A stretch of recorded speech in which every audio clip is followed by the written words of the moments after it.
In this video, I'm going to walk you through the basic interface of Google Classroom. Now, once you go to classroom.google.com, you're going to be asked to log in with a Google affiliated account. Make sure you do that first to get that set up, and that could be just the creation of a Google account or just attaching Google credentials to any of your email accounts. Once you've got that set up, you're going to go to a page that's going to be blank. You can see I already have one started, but you're going to, over here in the top right corner, you're going to click this plus button, and that's going to allow you to either join or create a class. Now I went ahead and created FOED 3010 to get started, so let's go ahead and dive into that and take a look at it. Okay, so now we're looking at the interface. Over here in the top left corner of the screen shows your menu bar. Now this takes you back to your dashboard, so you can see all the lists of classes. If I had multiple classes, they would appear here. Going back into the classroom and diving back into the menu, this gives me access to my calendar. This allows me to schedule events for my students, schedule assignments, events, etc. Over here you can see I've got my different sections, so I can have multiple sections. They would be listed down here. Towards the bottom I have access to my settings. This allows me to adjust my notifications. So for example, if I want to receive notifications when students comment on a post, I can have that switched on or switched off. I can also have it set so that if a student turns in late work, I can have it switched on so I can see that when the student has turned in late work. Now, as you can see right here, this is switched off automatically, and that's because I have no assignments scheduled yet. Going back into my classroom, this is the interface that your students are going to see and that you'll be working with. Over here on the left side of the screen, you have a column. And then this column will be populated with current assignments or questions or anything that you have proposed for your students. Again, as you can see, nothing's been populated because there's no content added. But as you add more content, this information, and you set due dates, this will actually fill in and letting the students know when work is due.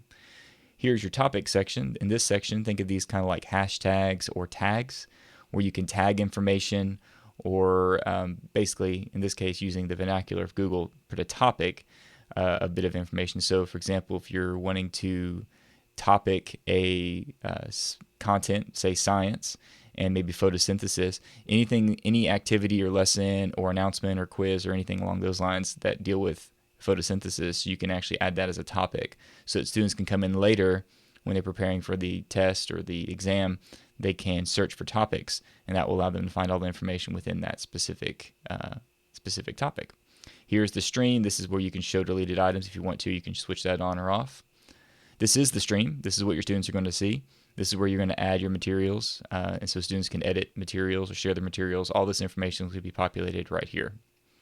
Student section, this is where you're going to be able to see your students. This is also where you get access to your class code. You're going to share this class code with your students so they can join your class. From here, you can set it up so that students have certain options. So students can post a comment. I can leave that switched on. Students can only comment, and only teachers can post a comment. So I have those options there. I can have some control over my classroom. I can invite students. Again, either I can send them this link or I can email them individually.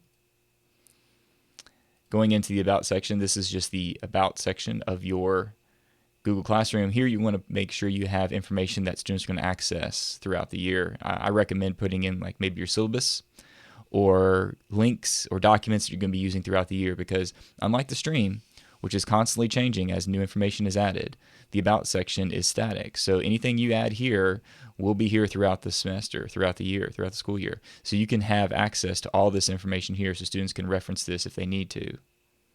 I can also invite in teachers. So this allows me to have co-teachers, or I can have a TA involved if I wanted to. You have that option that's available there. This is your Google Drive folder. Anytime you create documents or you share documents with your students, you're going to want to save those in the Google Drive folder. This is automatically created in your Drive account, your Google Drive account, when you create a new class, and it's titled as such. So it's titled after your class. So in this case, my class is titled FOED 3010 Section 1001, and that's what the Google Drive folder is titled. Over here is my information. So again, this is just my Google profile so students can see who I am. And again, I can add more content here as I go through. Now switching back to the stream, in the bottom right corner of the screen, you can see a plus button. That lets you add a few things. So for example, I can create an announcement. And this is an announcement that could be just for my students, letting them know there's going to be a quiz tomorrow or there's some other test that's coming up. From here, I can link additional content. So I can attach a file, connect something from my Google Drive, course, link to a YouTube video or just a hyperlink. I can set the topic, and again, that's like tags or hashtags like I was talking about earlier. And of course, I can set to all students, or I can set to individual students when I have a full student roster here.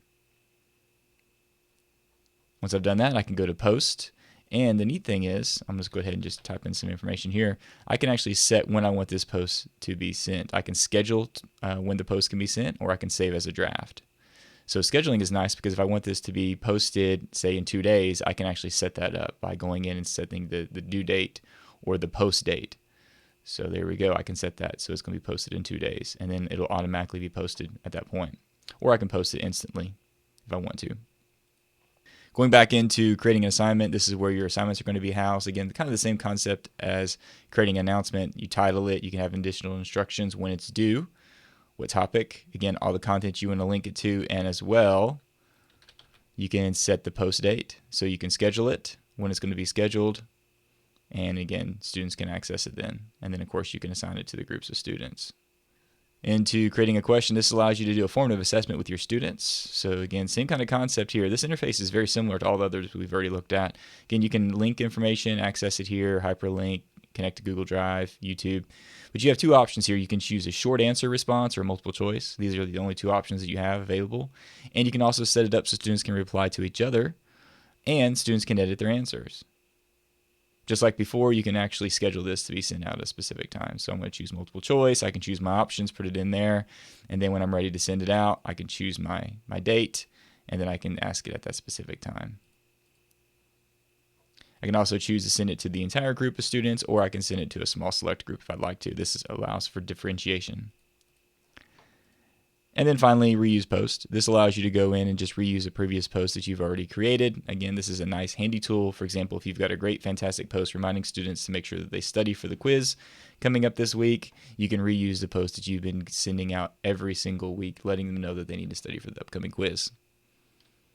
Now that's it. That's the basic interface of Google Classroom. As you can see, it's very, very thin. There's not a lot of really fancy tools or features that are built in.